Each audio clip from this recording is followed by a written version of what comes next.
स्वागत छ मेरो अर्को भिडियोमा। आज चाहिँ म कुनै पनि तास चाहिँ के हो भनेर नहेरिकन कसरी थाहा पाउने भनेर सिकाउँछु है त। अब यो भिडियो मलाई बनाउन चाहिँ मन थिएन हैन, किनकि अब यसले चाहिँ जुवा तासलाई प्रमोट गरे यताउता भन्ने हुनसक्छ। तर त्यस्तो चाहिँ होइन, यो चाहिँ म्याजिकमा युज हुने एउटा टेक्निक हो र यदि तपाईँ म्याजिकहरू गर्नुहुन्छ भने तपाईँलाई एकदमै हेल्पफुल हुन्छ। प्लस यसले चाहिँ अब तपाईँ तासहरू खेल्न जान्दाखेरि पनि युज गर्न सक्नुहुन्छ, किनकि म्याजिकको धेरै टेक्निकहरू चाहिँ तास खेल्दा पनि युज हुन्छ है त। आज चाहिँ म कुनै पनि तासलाई चाहिँ के हो नहेरिकन कसरी थाहा पाउने भन्ने कुरा एउटा मात्र टेक्निक हो यो चाहिँ। यसको धेरै टेक्निकहरू हुन्छ, त्यसमध्ये एउटा टेक्निक हो है त। यसको लागि म पहिला देखाउँछु हैन, अनि त्यस पछाडि कसरी गरेको भन्छु, अनि त्यस पछाडि त्यो तपाईँ आफैले कसरी गर्ने त्यो एउटा पनि सिकाउँछु है त। सो तीनटा पार्टमा हुनेवाला छ भिडियो चाहिँ। सुरुमा चाहिँ म यो येल्लो पहेँलो कार्डबाट देखाउँछु। अब यो तास चाहिँ तपाईँ लगेर खेल्न त जान सक्नुहुन्न, किनकि यो तासले खेल्न कसैले दिँदैनन्। यो एब नर्मल तास छ, यो कसैले खेल्ने खाले तास होइन। सो हामीले खेल्ने गरेको तास चाहिँ यो हो। यही तासमा पनि कसरी गर्न सक्छ भनेर देखाउँछु। तर ओभरअल म तपाईँलाई यो चाहिँ के गरी हुन्छ भन्ने कुरा चाहिँ म पहिला सुरु देखाउँछु है त। सो यहाँनिर चाहिँ मसँग यो तास छ जुन चाहिँ नेपालमा पाइँदैन यो तास। यो तासले देखाउँदाखेरि चाहिँ तपाईँले बुझ्नु पनि हुन्छ मैले के भन्न खोजेको भनेर है त। र म कार्डलाई कतै काट्छु है त। अब एउटा कार्ड लिन्छु। यसमा चाहिँ म तपाईँलाई सुट मात्र भन्नाले पानाको तास छ कि इँटाको तास छ कि हुकुमको छ कि चिडीको छ मात्र भनिदिन्छु होइन। सो तपाईँले एक्का छ, दुवा, तिर्का, बासा, गुलाम, मिसी यो सबै पनि यही टेक्निकको थ्रु तपाईँले जान्न सक्नुहुन्छ। तर म पहिला चाहिँ पाना, हुकुम, चिडी र इँटा मात्र है त। सो यो तास के हो भनेर अब यहाँनिर पछाडिबाट केही पनि देखिँदैन अगाडि के तास छ भनेर होइन। सो मैले अलिकति धेरै राम्ररी यो टेक्निकलाई चाहिँ सिकिसकेको छैन, त्यही भएर अलिकति टाइम लाग्छ। सो यो तास चाहिँ चिडीको तास हुनुपर्छ है त। सो यसरी चिडीको तास छ है त। अब यो कुनै पनि ठाउँमा कसैले जहाँ पनि कट गरेर देखाउन सक्छ होइन। यहाँनिर कट गरेँ र यो कार्ड के हो भनिदिन्छु है त योचोटि म। सो यहाँ पछाडिबाट केही पनि देखिँदैन पनि। यो तास चाहिँ हुनुपर्छ, यो तास इँटाको तास हुनुपर्छ है त। सो यो चाहिँ इँटाको तास है त। सो अलिकति टाइम लागिरहेछ किनकि मैले धेरै प्र्याक्टिस गरेको छैन, त्यही भएर पनि हो। फेरि एकचोटि लास्टचोटि देखाउँछु म। अब यो तास बिग्रिन पनि सक्छ है, किनकि मैले धेरै प्र्याक्टिस गरेको छैन। यो चाहिँ हुकुमको तास हुनुपर्छ है। ओ यहाँनिर बिग्रेछ, यो हुकुमको होइन, यो पानाकै थियो तर मैले बिगारेको। सो यो एउटा टेक्निक हो, यसलाई चाहिँ मार्क डेक्ट भनिन्छ होइन। सो तपाईँले चाहिँ कुनै पनि यो तास छ जुन चाहिँ खेल्दै हुनुहुन्छ त्यसलाई चाहिँ कुनै एउटा ठाउँमा चाहिँ मार्क गर्नुहुन्छ अथवा कुनै पनि एउटा चिन्ह लगाउनुहुन्छ, जुन चाहिँ चिन्ह चाहिँ अरूलाई थाहा हुँदैन तपाईँले कहाँनिर लगाउनु भएछ भनेर। र यो तास जुन छ यसमा चाहिँ तपाईँले चिन्ह लगाउनु पर्दैन, किनकि यो किन्दाखेरि नै एक ठाउँमा चिन्ह लगाइएर आएको हुन्छ र यो तपाईँलाई मात्र थाहा हुन्छ त्यो चिन्ह कहाँ छ भनेर, जुन चाहिँ तपाईँले पछाडिबाट हेरेर थाहा पाउनुहुन्छ। यसलाई अगाडि फर्काउनु पर्दैन। चिडीको हो कि पानाको हो, हुकुमको हो, यो चाहिँ पछाडिबाट हेरेर थाहा हुन्छ। र यहाँनिर चाहिँ एउटा चिन्ह छ, तपाईँले यसमा देखिसक्नु भएको छैन, कहाँनिर छ चाहिँ म भन्छु एकछिनमा है त। र यस्तै चाहिँ तपाईँले अब यो हामीले रेगुलर खेलिराख्ने तासमा पनि गर्न सक्नुहुन्छ है त। यहाँनिर 4वटा तास छ, म यसलाई एकछिन मिक्स गरिदिन्छु होइन यसरी। अब म पछाडिबाट हेरेर अगाडि कुन चाहिँ के को तास छ म भनिदिन्छु है त। जस्तै चाहिँ यो चाहिँ हुकुमको तास हो है त, यसरी हुकुमको भयो होइन। अनि अर्को यो पानाको तास हो। अनि त्यस पछाडि यो चाहिँ इँटाको तास हो र यो चाहिँ चिडीको तास हो है त। सो यसमा पनि मैले चिन्ह लगाएको छु, यसमा चाहिँ मैले लगाएको छु चिन्ह, यसमा चाहिँ किन्दाखेरि नै चिन्ह लगाएर आएको हुन्छ है त। सो यसलाई चाहिँ मार्क डेक भनिन्छ। अब चाहिँ म तपाईँहरूलाई भन्छु यो चिन्ह कहाँ लगाएको छ र तपाईँले कसरी आफैले पनि यो तास बनाउन सक्नुहुन्छ भनेर। सो सुरुमा यो तासबाट कुरा गरौँ है त। यो चाहिँ किन्न पाइँदैन नेपालमा चाहिँ, बाहिरमा चाहिँ किन्न पाइन्छ। सो यो तासको चाहिँ के एउटा स्पेसियालिटी के छ भन्दाखेरि यहाँनिर हेर्न सक्नुहुन्छ एउटा कर्नर, दुईवटा कर्नर, तीनवटा कर्नर र 4वटा कर्नर छ होइन। अब यहाँनिर जुन चाहिँ इँटाको तास हो, इँटाको तासको 4वटै कर्नर चाहिँ एकदमै चुच्चो चुच्चो चुच्चो चुच्चो हुन्छ 4 ठाउँमा होइन। चिडीको तास रहेछ भने चिडीको चाहिँ 3 ठाउँमा चुच्चो हुन्छ, 1 2 3 ठाउँमा, अनि एक ठाउँमा चाहिँ अलिकति चुच्चो हुँदैन कि, हल्का यस्तो बेन्ड भएको हुन्छ। हुकुममा चाहिँ 2 ठाउँमा होइन, हुकुममा चाहिँ 1 ठाउँमा मात्र चुच्चो हुन्छ, 3 ठाउँमा चाहिँ चुच्चो हुँदैन। र पानाकोमा चाहिँ 2 ठाउँमा चुच्चो हुन्छ र 2 ठाउँमा चुच्चो हुँदैन है त। सो यही तासबाट पनि स्टार्ट गरौँ। अब यहाँ अब यो राम्रै देखिन्छ कि देखिँदैन, यो येल्लो कलरकोलाई हेर्ने त। येल्लो कलरलाई यहाँनिर हेर्नुभयो भने तपाईँले यहाँनिर एउटा चुच्चो छ होइन, यो पुरै चुच्चो नै छ। अर्कोमा जानुभयो भने यो पनि पुरै चुच्चो नै छ, केही पनि भएन। यो येल्लो कलरकोलाई हेर्नु, यो बाहिरको व्हाइट कलरलाई होइन, यो येल्लो कलर यो पनि एकदमै चुच्चो छ, 2 ठाउँमा चुच्चो छ। र यहाँनिर जानुभयो भने यो 3 ठाउँमै चुच्चो छ, एकदमै चुच्चो छ यहाँनिर, र चारै ठाउँमा यो चाहिँ चुच्चो छैन भनेपछि यो इँटाको तास हुन्छ है। यसरी 4 ठाउँमा जुन चुच्चो छ इँटाको तास। सो अर्को अब जस्तै पानामा 2 ठाउँमा चुच्चो हुन्छ भने थिएँ नि, अब तपाईँले बुझ्नुहुन्छ यहाँनिर। सो तपाईँले यहाँनिर हेर्नुभयो भने एकदमै चुच्चो छ, यहाँनिर पनि एकदमै चुच्चो छ होइन। तर अब यसलाई अर्कोतिर फर्काउनु भयो भने यहाँ हेर्न सक्नुहुन्छ यो अलिकति मात्र यति थोरै बेन्ड, अलिकति यति थोरै छ क्या यहाँनिर। यो चाहिँ तपाईँले एकदमै ध्यान दिएर धेरै टाइमसम्म चाहिँ प्र्याक्टिस गर्नुपर्छ यो हेर्नलाई। यो पुरै चुच्चो छैन, र यहाँ पनि हेर्न सक्नुहुन्छ यो पनि पुरै चुच्चो छैन यहाँनिर। यो अगाडि यतापट्टि जुन थियो यहाँनिर चाहिँ एकदमै चुच्चो छ, चुच्चो भने यहाँनिर चाहिँ यो पुरै चुच्चो छैन। यो अलिकति फोकस गराउनु पर्ने हुन्छ यहाँ र यहाँनिर 2टा ठाउँमा चुच्चो होइन, र 2 ठाउँमा मात्र चुच्चो छ भनेपछि यो पानाको भनेर यसरी थाहा पाउन सक्नुहुन्छ।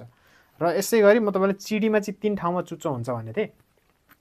अब यहाँ हेर्नु है, यो पुरै चुच्चो छ, यो यहाँनिर चुच्चो होइन, यहाँनिर राम्ररी हेर्नु पुरै चुच्चो होइन, यसको जस्तो चुच्चो होइन त्यहाँनिर। सो यो एक ठाउँमा चुच्चो होइन, यो पुरै चुच्चो छ, र यो पुरै चुच्चो छ भनेपछि 3 ठाउँमा चुच्चो छ, एक ठाउँमा चुच्चो छैन भनेपछि यो चाहिँ चिडी हो। यसरी पत्ता लगाउन सक्नुहुन्छ।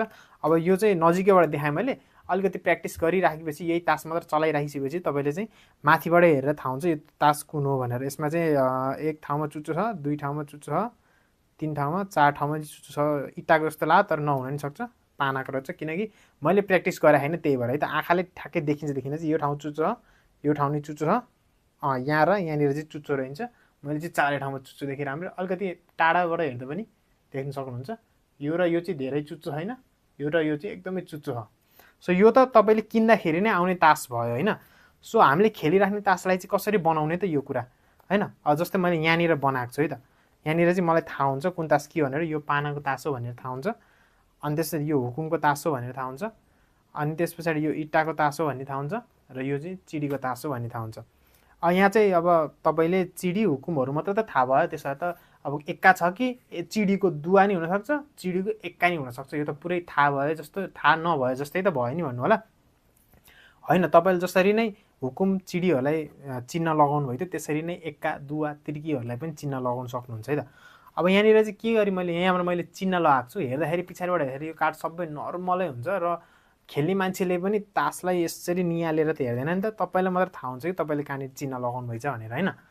जस्तै मैले यहाँनिर यो पानाको तास भयो, यो पानाको तासमा मैले एक ठाउँमा चिन्ह लगाएको छु। अब तपाईँले राम्ररी हेर्नुभयो भने यहाँनिर एउटा थोप्लो छ है त, यो थोप्लो छ, यसले चाहिँ मलाई भन्छ कि यो पानाको तास हो भनेर। अब फेरि पानाको अब यसमा मैले यहाँनिर थोप्लो बनाएको छैन, किनकि फेरि थाहा हुन्छ मान्छेलाई यहाँनिर थोप्लो सबैमा थोप्लो बनाउनु भयो भने।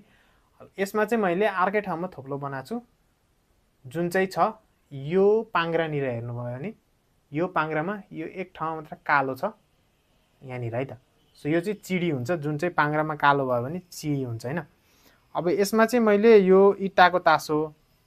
अब यहाँ हेर्न सक्नुहुन्छ यो छेउछेउमा यसमा 2टा थोप्लो छ अनि यसमा 2टा थोप्लो छ, यो चाहिँ तासमै हुन्छ। तर मैले इँटाको तासमा चाहिँ एउटा थोप्लोलाई कालो बनाइदिएको छु यहाँनिर हो, यो अब इँटा हो भनेर थाहा हुन्छ मलाई। अब यो चिडी यो पानाकोमा चाहिँ पाना होइन हुकुममा चाहिँ मैले फेरि यहाँ टुप्पामा लगेर थोप्लो बनाएको छु। यो चाहिँ अब तपाईँहरूलाई देखाउनलाई है त। सो अलिकति निहालेर हेऱ्यो भने यो पानाको चाहिँ बिचमै थोप्लो छ, यो जसले नि देख्न सक्छ है त। तपाईँलाई अहिले देख्नलाई सजिलो होस् भनेर भनेको मैले। तपाईँले यस्तो ठाउँमा चिन्ह बनाउने जहाँ चाहिँ तपाईँले मात्रै देख्न सक्नुहोस् र अरूले चाहिँ देख्नलाई गाह्रै परोस् होइन। यसको लागि चाहिँ तपाईँलाई एउटा मार्कर चाहिन्छ। यो चाहिँ एउटा पर्मानेन्ट मार्कर हो, तपाईँले काहीँ लेखिसकेपछि यो चाहिँ मेटिँदैन। सो अर्को खाले मार्कर युज गर्नुभयो भने चाहिँ मेटिन सक्छ होइन। अब यसको एकतिर चाहिँ अलिकति मोटो छ, यो जुन लेख्ने छ अलिकति मोटो छ, र अर्कोपट्टि निकाल्नु भयो भने चाहिँ एकदमै पातलो एकदमै सानो छ, यो देखिन्छ कि देखिन्छ एकदमै सानो छ लेख्ने ठाउँ। सो यसले तपाईँले थोप्लो बनाउनु भयो भने एकदमै सानो थोप्लो बन्छ यसरी टक्क। अब यहाँनिर एउटा थोप्लो बनाइसकेको छु, यहाँनिर छ यो थोप्लो चाहिँ, यो थोप्लो मेटाउन मिल्दैन होइन, र मान्छेलाई पनि त्यति थाहा हुँदैन कि यहाँनिर थोप्लो छ भनेर, तास खेल्ने बेला नि याद हुँदैन। तर अब तपाईँले यो पुरै सेतो ठाउँमा बनाउनु भयो भने त सेतोमा एउटा कालो थोप्लो ठ्याक्कै थाहा हुन्छ।